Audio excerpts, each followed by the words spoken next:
बिस्मिल्लाहिर्रहमानिर्रहीम। मलिक अरसान शहजाद के साथ आप देख रहे हैं नाजरीन। मैं राजनपुर के अंदर वापडा में मौजूद हूँ, जहाँ पे वापडा एहलकारों ने शदीद किस्म का एहतजाज किया है और इस वक्त वापडा के एहलकार हमारे पास मौजूद हैं, जिनसे पूछते हैं कि वो एहतजाज किस वजह से रिकॉर्ड कर रहे हैं और उसकी क्या रीज़न है और वो हुकूमत पाकिस्तान को क्या पैगाम और क्या मैसेज देना चाहिए। एहतजाज जो है ना वापडा की निजकारी के ख़िलाफ़ है और वापडा मुलाजमीन के साथ जो ज़्यादतियाँ हो रही हैं उसके ख़िलाफ़ है।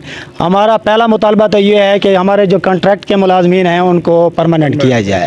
दूसरा, डेली वेजेस जो हैं उनको भी परमानेंट किया जाए। तीसरा, जो ये आउटसोर्स फीडरों को कर रहे हैं ना, ये हम हरगिज़ नहीं होने देंगे।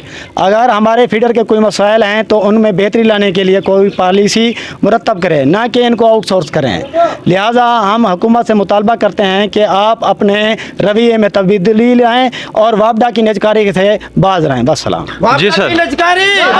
वापडा की निजकारी, वापडा की निजकारी, वापडा की निजकारी, वापडा की निजकारी, वापडा की निजकारी, वापडा की निजकारी।